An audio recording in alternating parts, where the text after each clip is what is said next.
मिर्ज़ापुर गांव की यह कहानी है। रामनाथ गांव का सीधा साधा किसान था। उसकी पत्नी सरला के गुजर जाने के बाद उसने दूसरी शादी की थी शकुंतला से। सरला की मौत के वक्त रमा बस 8 साल की थी।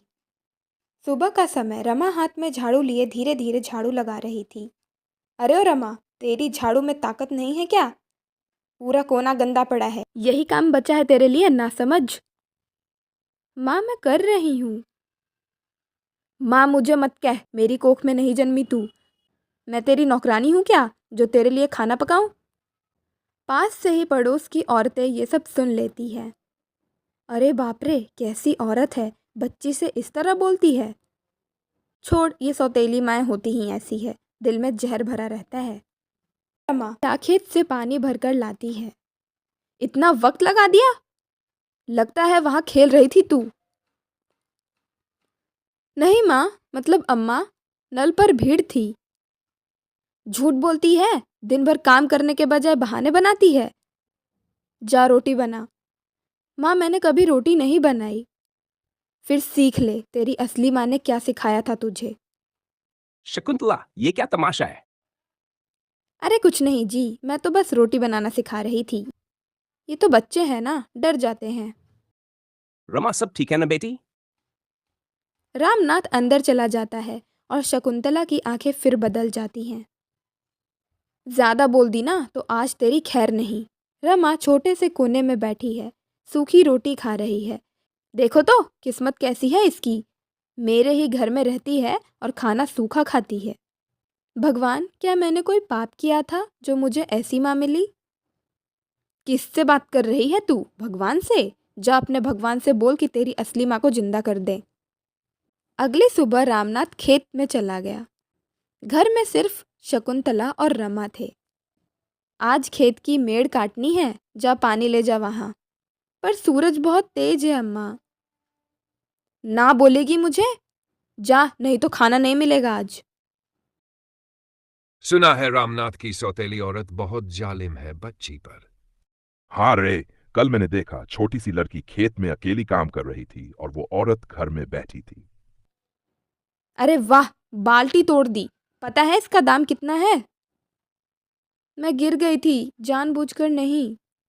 चुप, तेरे जैसे बच्चे भगवान की सजा होते हैं। रामनाथ वापस लौटता है। रमा की सूजी आंखें देखकर पूछता है। रमा, तुझे क्या हुआ? रमा डरते डरते कहती है, कुछ नहीं बाबा, धूल आंख में चली गई थी। शकुंतला कोने में खड़ी होकर सब सुन रही होती है। बड़ी नाजुक है तेरी बेटी, 2 दिन में सब ठीक हो जाएगी। कुछ दिन बाद अचानक रामनाथ घर लौटा। खेत का काम जल्दी खत्म हो जाता है। वो देखता है रमा आंगन में झुकी हुई झाड़ू लगा रही है और शकुंतला उस पर चिल्ला रही है। जल्दी उठा, नहीं तो डंडा पड़ेगा।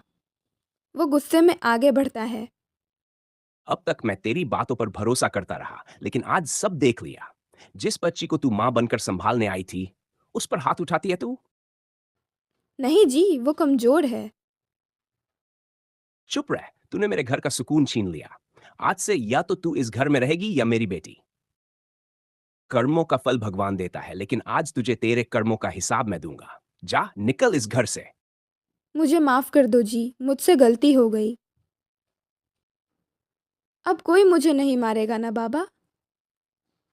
नहीं बिटिया, अब तुझे सिर्फ प्यार मिलेगा, मां का नहीं तो बाप का ही सही। रमा की उम्र अब 8 साल हो चुकी है। गांव में हर कोई जानता था कि शकुंतला कितनी निर्दयी है। रामनाथ दिन भर खेत पे काम करता और शाम को थक कर घर लौटता। सूरज की पहली किरण आंगन में पड़ती है। शकुंतला ने तेज आवाज में रमा को बुलाया। उठ रमा, आज खेत की मेड़ की साफ सफाई करनी है। देर हुई तो पता चल जाएगा कि मेरी क्रूरता क्या है। हाँ अम्मा, अभी जाती हूँ। अम्मा मत कह, तेरी असली माँ मर चुकी है। अब जल्दी कर, तुम्हारे जैसे बच्चे भगवान की सजा होते हैं। रमा थक कर एक जगह बैठ जाती है। गांव के औरतें देखती हैं। बच्ची इतनी परेशान क्यों है? क्योंकि उसकी सौतेली माँ शकुंतला बड़ी जालिम है। रामनाथ कुछ क्यों नहीं करते? डरते हैं क्या? रमा उनके शब्द सुनकर दिल में गहरी चोट महसूस करती है। शकुंतला ने रमा को घर वापस बुलाया। रमा, देखो, पानी का मटका गिरा है, मुझे यह बर्दाश्त नहीं होगा। अम्मा, मैं धीरे धीरे ले जा रही थी। अब समझो मेरी क्रूरता, आज से तेरी कोई राहत नहीं। रमा ने तय किया कि अब वो खुद को बचाने की कोशिश करेगी। वह धीरे से शकुंतला के कमरे में घुसकर उसकी कुछ चीजें अपने पास रख लेती है। अब बाबा को दिखाऊंगी कि शकुंतला कितनी निर्दयी है। शकुंतला, क्या किया? ये बच्ची निर्दोष है। ये सब रमा ने किया है, देखो उसकी चालाकी। अब और झूठ नहीं चलेगा। या तो तू इस घर में रहेगी और सुधर जाएगी, या फिर यहां से चली जाएगी। देखो सब, ये बच्ची निर्दोष है। जो कोई भी उसका हक छीनने की कोशिश करेगा, उसका परिणाम भुगतेगा। शकुंतला अपने किए का पछतावा महसूस करने लगती है। कितना बड़ा पाप किया मैंने, मासूम सी बच्ची पर हाथ उठाया। अब मुझे मेरे कर्मों का फल भुगतना पड़ेगा। अंत में शकुंतला को गांव छोड़ना पड़ा। रमा अब सुरक्षित थी। बाबा, अब मुझे डर नहीं लगेगा। अब तुझे कोई नुकसान नहीं पहुंचाएगा। माँ का प्यार चाहे असली न हो, पर पिता का प्यार हमेशा रहेगा। रमा अब 10 साल की हो चुकी थी। पिछले दिनों की पीड़ा उसके चेहरे पर झलकती थी। शकुंतला, जिसने गांव छोड़ दिया था, अपने किए का पछतावा महसूस कर रही थी। मैंने मासूम सी बच्ची पर कितना अत्याचार किया, अब कोई माफ़ी नहीं दे सकता। लेकिन रमा और रामनाथ का दिल बड़ा है। रमा और रामनाथ खेत में काम कर रहे थे। अचानक शकुंतला गांव के रास्ते में आती दिखाई दी। आप यहाँ क्यों आई हैं? रमा, रमा, मैंने बहुत बड़ा पाप किया। तुम पर अत्याचार किया, तुम्हारा दिल दुखाया। मैं माफ़ी मांगने आई हूँ। शकुंतला, सच में पछतावा है या ये सिर्फ दिखावा है? मैं सच में पछतावा कर रही हूँ। मैं अपने किए के लिए शर्मिंदा हूँ। अब मैं सिर्फ रमा के लिए सही काम करना चाहती हूँ। अगर आप सच में बदल गई हैं तो मैं कोशिश करूँगी कि आप पर भरोसा करने की, लेकिन अगर फिर कोई अत्याचार हुआ तो मैं कुछ भी सहन नहीं करूँगी।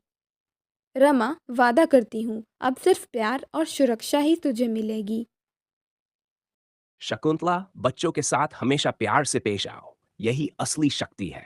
अब रमा की जिंदगी में सिर्फ खुशी होगी। कुछ हफ्तों के बाद शकुंतला ने रमा के साथ रिश्ते सुधारना शुरू किया। वह उसके लिए खाना बनाती, स्कूल में मदद करती और गांव के काम में उसका साथ देती। धन्यवाद अम्मा, अब मुझे डर नहीं लगता। अब से मैं सिर्फ तेरे लिए सही रहूंगी। मैं तेरी माँ बनकर नहीं, पर तेरी सुरक्षा और प्यार की जिम्मेदारी निभाऊंगी। देखा रमा, प्यार सिर्फ रिश्तों से नहीं, कर्मों और समझदारी से भी होता है।